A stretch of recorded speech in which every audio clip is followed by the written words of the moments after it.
This is the story of the war that does not speak its name. A war that started over 40 years ago. Axis of evil. The war between Iran on the one side and the United States and Israel on the other is both ideological and strategic, a conflict that stirs up passions, resentment, and hatred.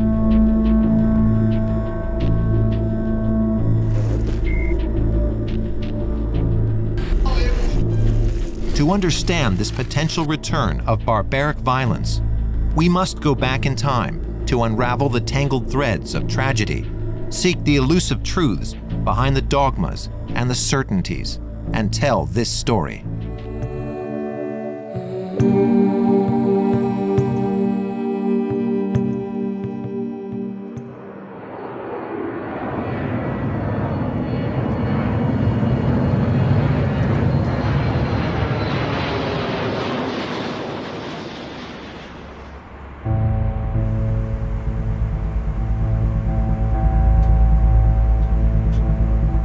The history of the war began on February 1st, 1979, aboard a flight from Paris to Tehran.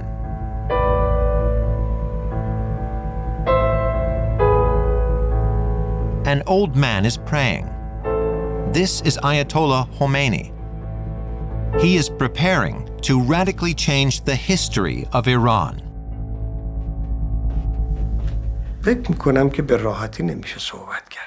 It isn't easy to talk about the greatness of this figure.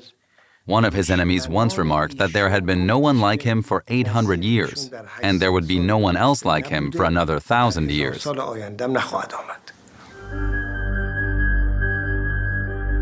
Khomeini historically embodied the people's opposition to the Shah, the all-powerful monarch who had reigned over Iran for nearly 40 years.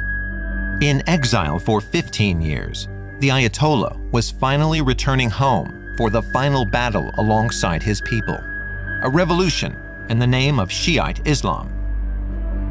A new era was about to begin in the Middle East.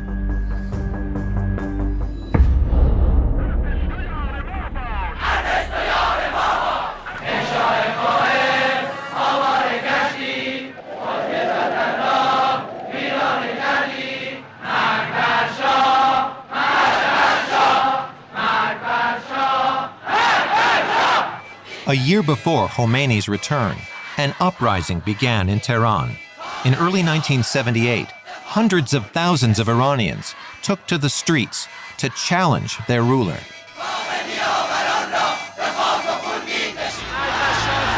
Demonstrators had had enough of a ruler who, bent on making Iran a great power, sought to impose Western-style modernity on them, either willingly or by force. They viewed it as an unfair and corrupt system that failed to meet the most basic needs of the population.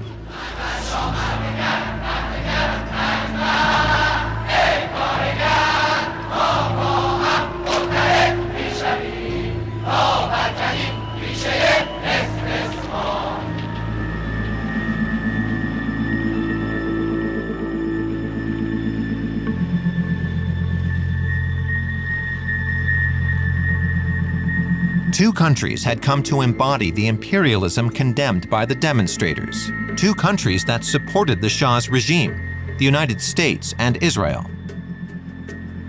Today, it is difficult to imagine those two countries were the Iranian state's closest allies. For us, Iran was arguably our most important partner after the United States in terms of economic interests. We undertook some grand projects with them. Back in the 1950s, Israel had made overtures to the Shah. Isolated in an Arab world that refused to acknowledge its existence, the Hebrew state was looking for non-Arab partners a little further afield in the Middle East. Iran, Persian, pro-Western, built on a different kind of Islam to the other Arab countries, stood out as a natural ally. It's hard to imagine now, but it was a very close-knit collaboration. that has the most advanced technology. Washington, too, had chosen to make Iran the cornerstone of its influence in the region. All comes in so fast that it has. The high degree of military cooperation was designed to keep Tehran in the Western camp. Also, this was the time of the Cold War, of course, and Iran was a major arena of US-Soviet competition. So yes, the Shah was close to America because he felt that it needed the American support in confronting the USSR and maintaining his government in power. For both Tel Aviv and Washington, Iran under the Shah was an invaluable partner, the key piece in the great Middle Eastern game. But neither Israel nor America realized the extent and strength of an opposition that was destined to prevail. When I spoke with the generals, they would tell me, look, it's like measles. We're seeing demonstrations at the moment. That's the way it is. The Shah has asked us to sort it out because he's the military chief. Well, we're sorting it out.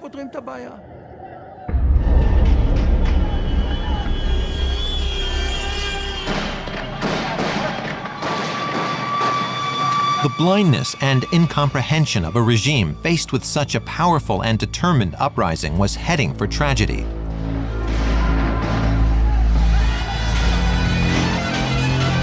That day, Black Friday, the Shah's army opened fire in the streets of Tehran. The official death toll was 87, but according to opposition estimates, it was closer to 4,000. The monarchy had just revealed its true face.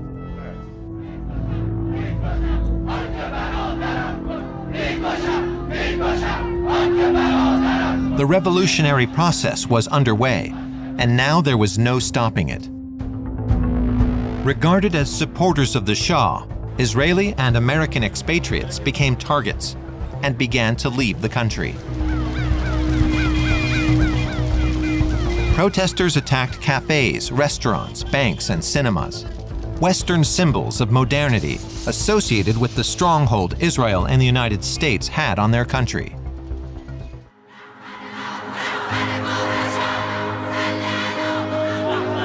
Tearing down the monarchy, breaking ties with Washington and Tel Aviv, rejecting Western-style modernity. All of these objectives combined into a single battle.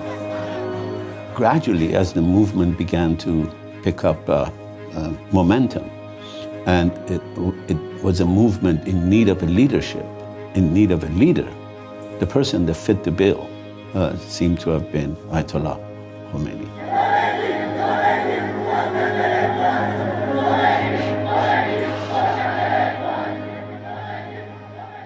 I have to say that not only the different factions of Islamic movement followed Ayatollah Khomeini and joined him, but the other factions of the movement as well, like nationalists, like Marxists, all factions supported Ayatollah Khomeini as the leader of the revolution.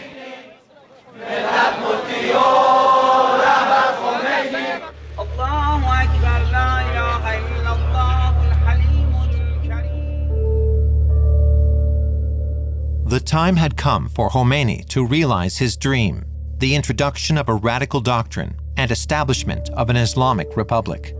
A theocracy wherein the ultimate power lay with a religious authority, the supreme leader, him.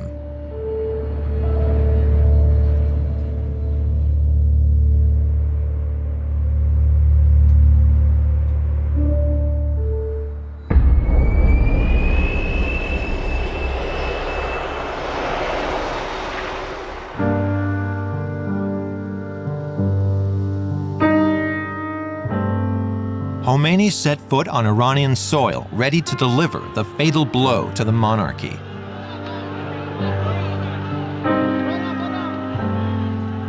Nothing and no one could stand in his way.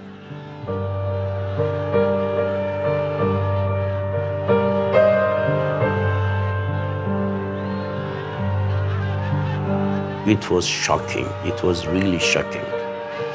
About 10 million people came to streets of Tehran. This was the biggest welcoming ceremony ever during the history, as long as I remember. 10 million people to come to welcome a leader.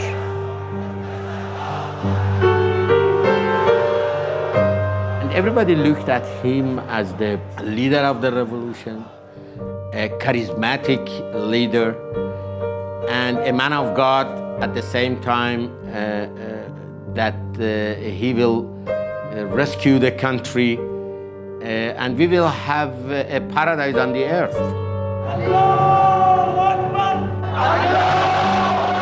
Khomeini was now the man who embodied the legitimacy of power, especially as the Shah, weakened by ill health, had departed the country 3 weeks earlier.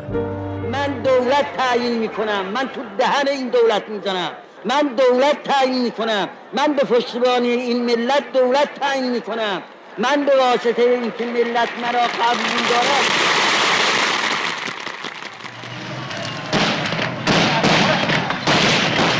10 days later, after only 48 hours of fighting in the streets of Tehran, the overthrow of the Iranian monarchy the Shah had ruled over for 37 years was complete.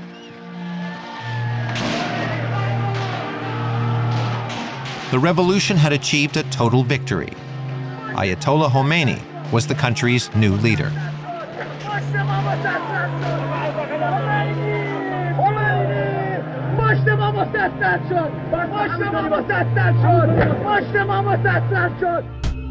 The revolutionaries immediately attacked the enemies identified by the new regime, with the Israeli diplomatic mission sacked and completely devastated. Its 33 members were the last Israelis still in Iran. They traveled in small groups to the Hilton Hotel in central Tehran, where a bus was waiting to take them to the airport, a distance of some 17 kilometers. 17 kilometers through a hotbed of revolution.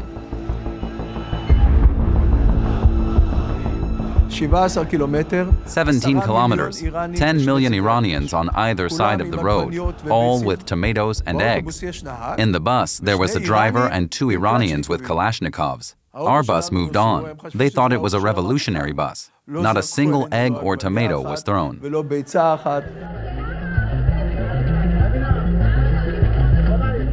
On reaching the airport, they boarded the aircraft.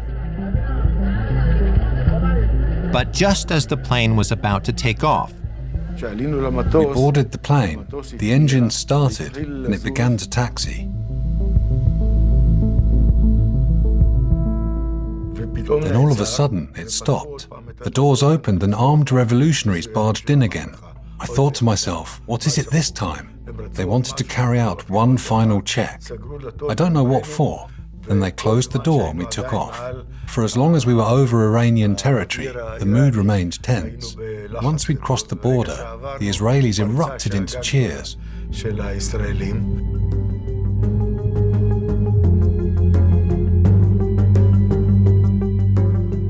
Meanwhile, the Israelis' arch-enemy, Yasser Arafat, leader of the PLO, the Palestinian Liberation Organization, was arriving in Tehran, welcomed like a true head of state.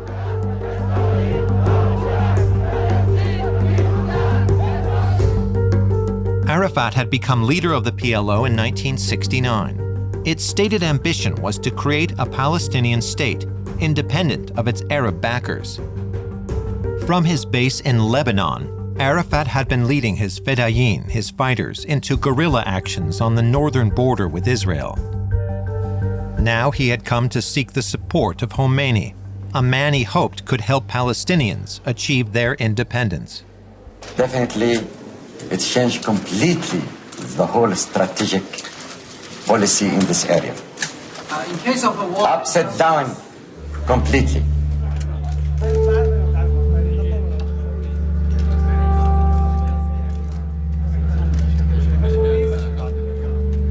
By inviting Arafat to Tehran, Khomeini was sending a powerful message to the entire Muslim world.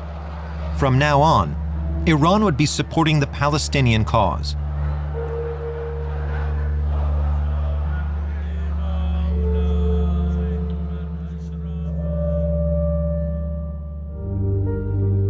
Khomeini then took a provocative initiative.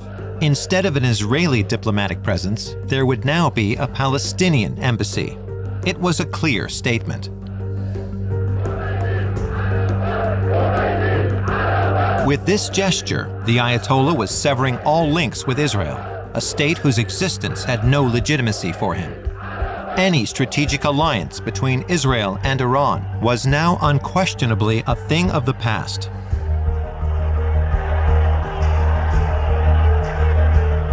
The United States recognized the young Islamic Republic, but in Washington, there was concern about what kind of relations would be possible with Iran's new rulers.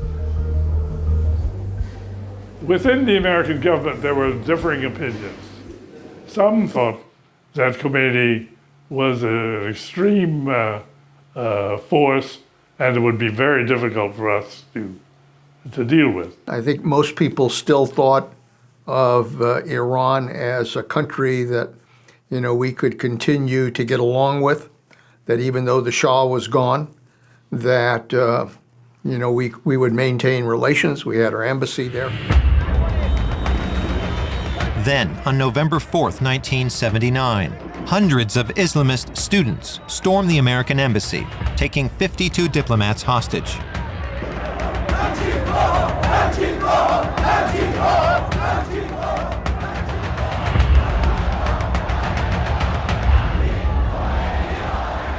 Khomeini was hesitant.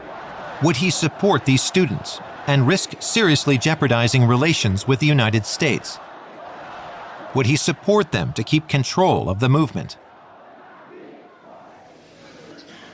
وقتی که جوانهای پاسدارمون لانه جاسوسی را فتح کردند و جاسوسان جوانهایی که می‌خواستند که از زیر دوغ امریکا و خودشون برای خودشون کشورشون را اداره کنند.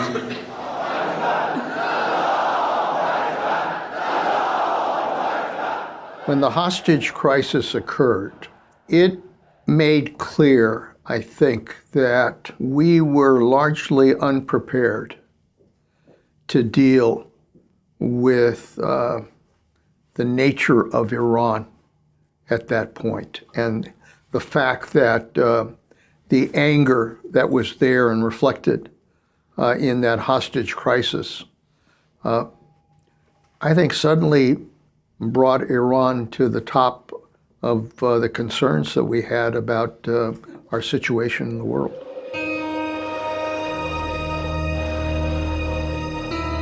The last hostages were finally freed after 444 days. By supporting the students, Khomeini made the U.S. Embassy hostage-taking Act 2 of the revolution. It became one of the founding myths of the new regime, widely seen as the main reason for the breakdown in U.S.-Iranian relations. A new Middle East was taking shape. Nothing would ever be the same again. Tehran's ambitions and interests were on a collision course with Washington and Tel Aviv. A great clash was looming.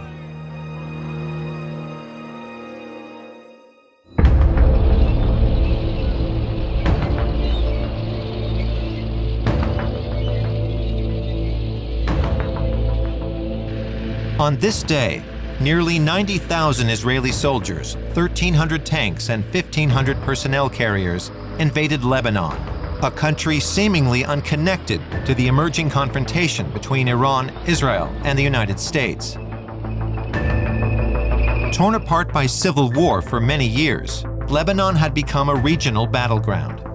Syria occupied a part of the country to the east, but in the south especially, the PLO was all-powerful. The Palestinian organization had made the area its operational base for instigating deadly raids against Israel. On June 6, 1982, Tel Aviv launched Operation Peace for Galilee.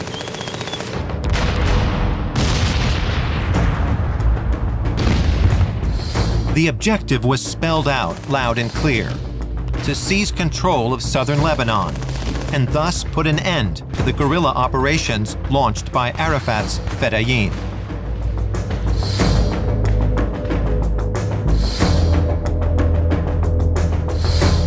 We came here to fight and destroy the terrorist organizations that have been killing and murdering our people for years and years. That is our goal here. Ariel Sharon, recently appointed Minister of Defense, was leading the offensive. To his fellow countrymen, he was a hero who had been at the forefront of every military victory Israel had won since its inception in 1948. Once we finish it, we'll move immediately back. We don't have any interest whatsoever to stay here, not our country. We don't need even 1 square inch of this country.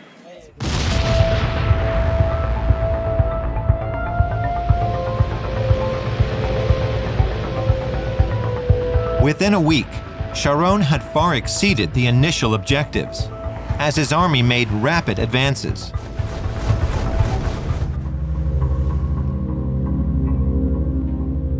Tehran looked on stupefied.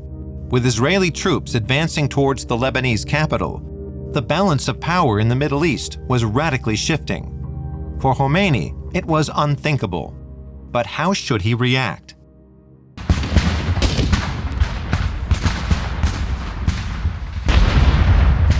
Engaged in an all-out war against Iraq after the attack launched by Saddam Hussein 2 years previously in September 1980, the young Islamic Republic would be forced to fight for its survival for 8 long years in what became known as the Iran-Iraq War. At this stage, the Iranian leader did not have the resources to open another front against Israel in Lebanon. Khomeini issued a statement justifying this decision, saying the road to Quds, which is Jerusalem, goes through Karbala, which was a religious way of expressing a deeply strategic decision, meaning first things first.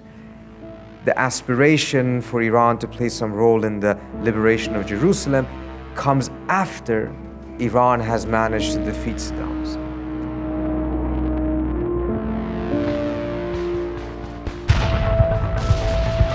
In Beirut, heavy shelling was now falling on the west of the capital, where Arafat and most of his troops had taken refuge.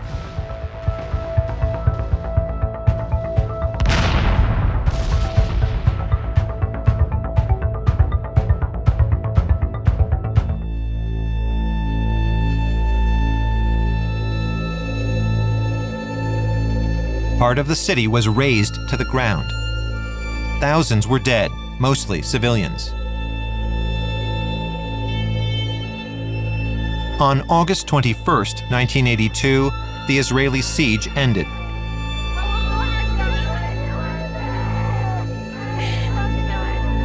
Yasser Arafat paid a final visit to his West Beirut headquarters. Defeated, Arafat departed Lebanon and went into exile in Tunisia with 10,000 of his Fedayeen. They were replaced by a multinational force composed mainly of US and French troops, tasked with ensuring the safety of the Lebanese capital.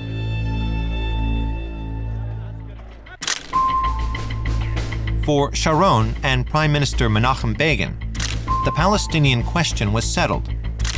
They could now proceed with their secret objective of transforming Lebanon. The multi-faith country would become a Christian state led by the Maronite minority. This new Lebanon would be a powerful state and, above all, an ally.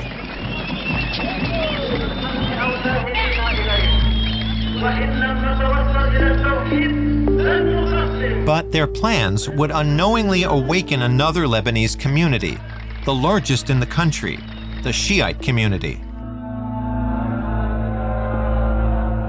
Settled mainly in the east and in the south of Lebanon, the Shiites had suffered directly from the invasion and Israeli occupation. Some resolved to take up arms and resist. It was my belief in 1982 that Israel was an enemy. And I supported the Palestinian cause. I considered myself to be on their side. Naim Qasim was then 29 years old.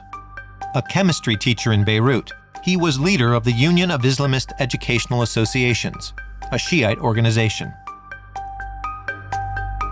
فوجدنا أن الإمام الخميني هو For us, the thinking of Imam Khomeini chimed perfectly with our deep beliefs. التي نؤمن بها.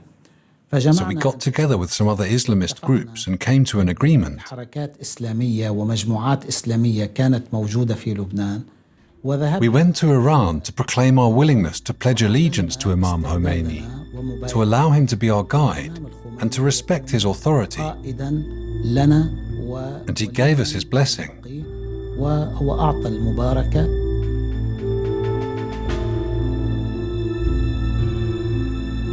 Khomeini welcomed this alliance.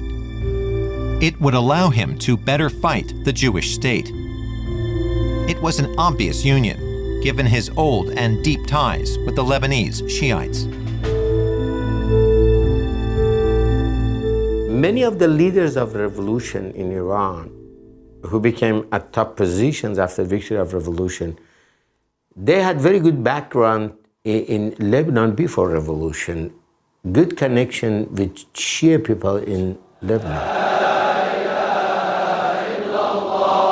You know, Shiism in south of Lebanon is older than Shiism in Iran.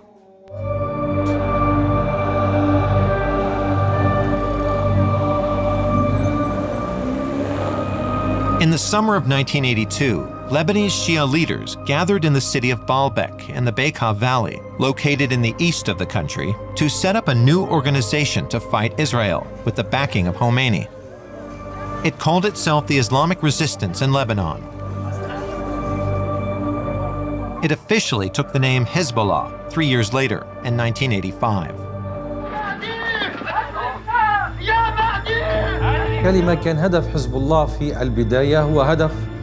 Hezbollah's initial objectives were military. It was not only about offering armed resistance against the Israelis, rather to end the occupation by any means necessary and drive them out of Lebanon.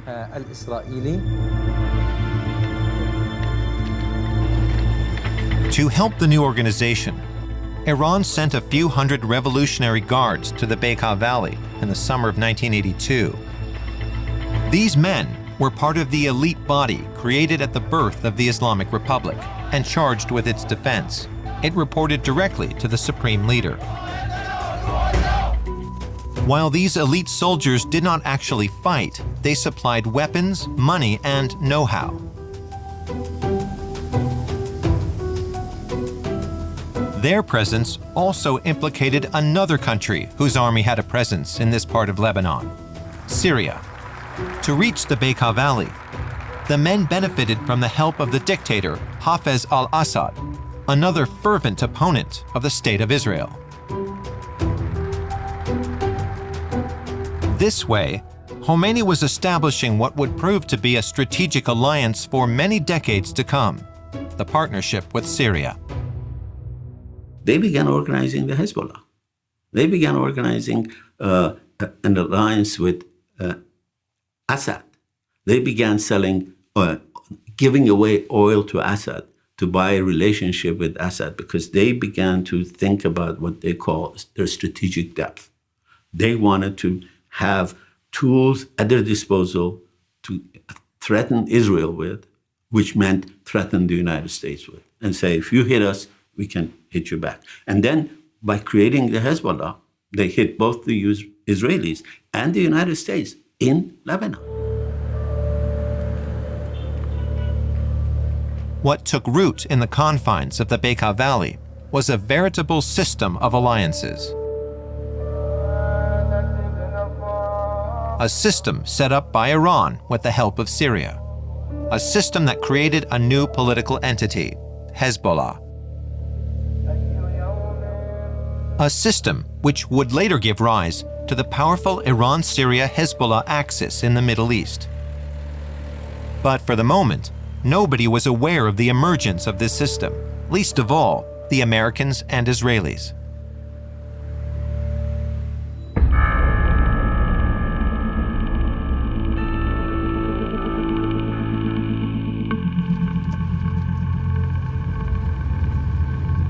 Der Kanun, southern Lebanon, about 10 kilometers from the Israeli border. At around 6:30 a.m., a white Peugeot stuffed with explosives leaves the village, heading towards Tyre, the largest town in the region. At the wheel is a young 18-year-old resistance fighter and member of Hezbollah. His name is Ahmad Kassir. Ahmad Kassir had always been a quiet person, but he could not keep silent in the face of injustice. He lived in Saudi Arabia at the time, but returned to Lebanon after the Israeli invasion. Our uncle tried to hold him back, telling him that a war was raging. But his reply was, "I know what I must do."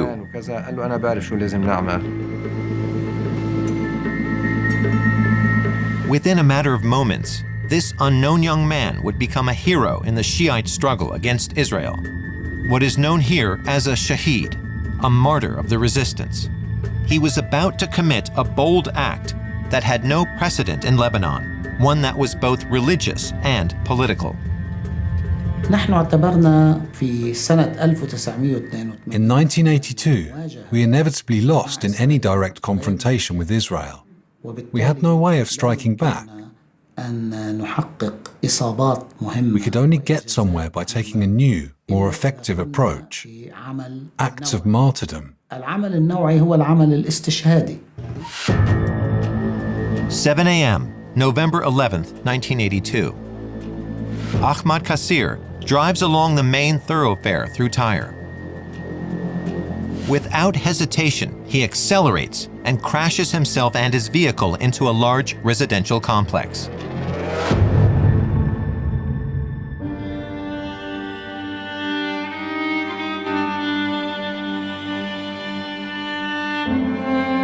The Israeli military headquarters for the whole of southern Lebanon collapsed. A 7-story building demolished.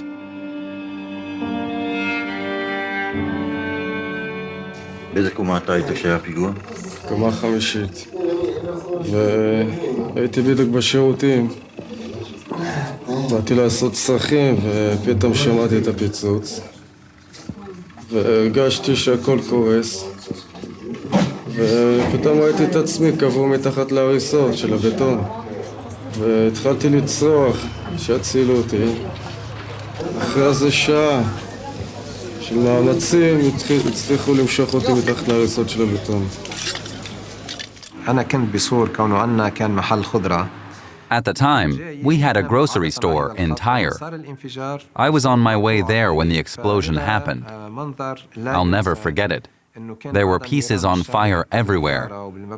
The whole building was on fire. The Jews had blocked the street. We were proud that something was finally happening, although we didn't know what.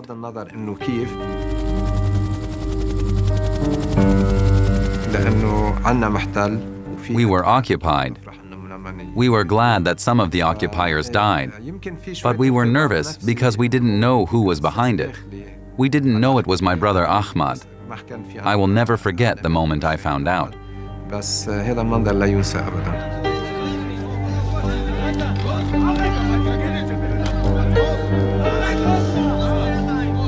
It was carnage. 91 Israeli soldiers and 15 Lebanese prisoners were killed. Ariel Sharon was mystified. How could something like this occur when the only known enemy, the PLO, had been crushed more than 2 months ago? אחת הגרסאות אומרת שייתכן שזהו פיגוע חבלני. כיצד היית מגדיר את מצבו של אש"ף היום אחרי המלחמה? באשר למצב כאן עצמו, למקרה הזה, אנחנו איננו יודעים אם זה היה פיגוע חבלני או לא. זה אחת מהמטרות של ועדת החקירה בבדיקתה. את מדינת הטרור הזאת, המדינה השפיסטית, אותה חיסלנו. עכשיו צריך לוודא שהיא לא תחזור ותקום על רגליה. בריל טיים לא ידענו כלום. We had no information. It was very unfortunate in retrospect. We knew there were some religious activists. Some we knew. Others we didn't. הכרנו את חלקם.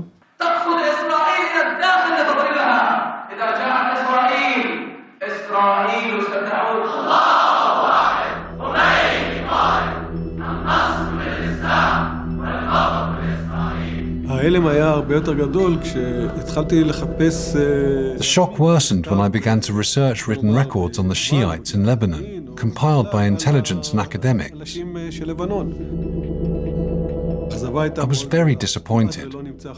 There was almost no solid research on the subject. The universities had nothing either.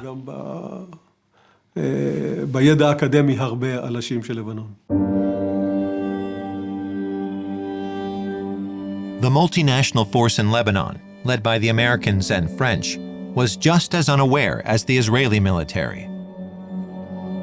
On October 23, 1983, it was their turn to suffer a similar attack. The 2-ton bomb devastated the 4-story building in which 200 Marines may have been sleeping when the explosion occurred shortly after 6 a.m. Beirut time. The Americans lost 241 soldiers. At the same moment, a suicide bomber blew himself up in a building serving as a barracks for the French forces. 58 were killed. A double strike claimed by a mysterious Islamic Jihad movement, thought to be a figurehead for Hezbollah and Iran.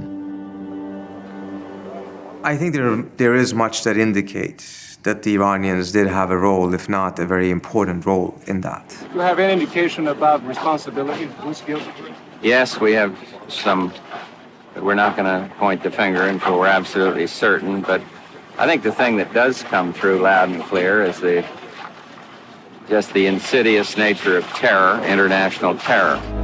With this new attack, the Hezbollah Shiites could no longer be ignored. They saw themselves as a resistance movement against Israel and its allies.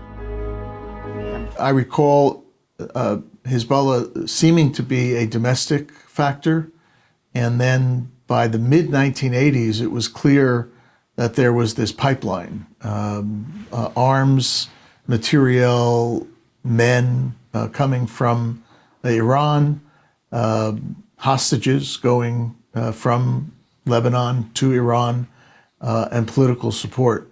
So this was an emerging phenomenon.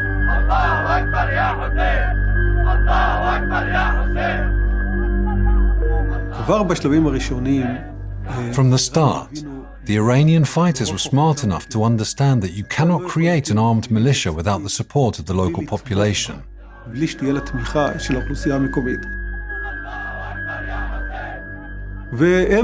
The Iranians constructed what I would call a counter-society alongside the ordinary Lebanese state.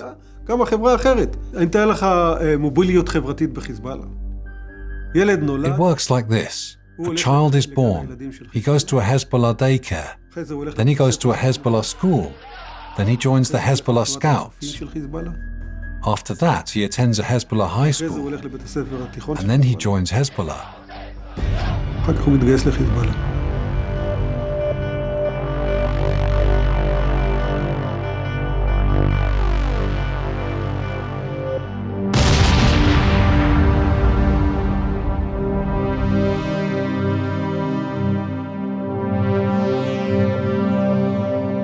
The Israelis were counting.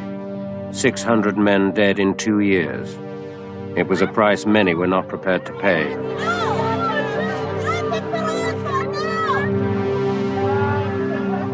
The Israeli army gradually lost control of Lebanon. On June 6, 1985, 3 years after the start of the invasion, the Israeli army pulled out, preserving a security zone in the south, an area representing 10% of Lebanese territory. The Israeli army remained there for 15 years until 2000. It saw this withdrawal as a humiliating defeat, while for Hezbollah, it marked a first victory. The Shiite organization chose the moment to claim responsibility for the destruction of the Tyre headquarters bombing. The name of the Shaheed was also revealed, Ahmad Qasir. November 11th, the day of the attack, became the movement's official Martyrs' Day.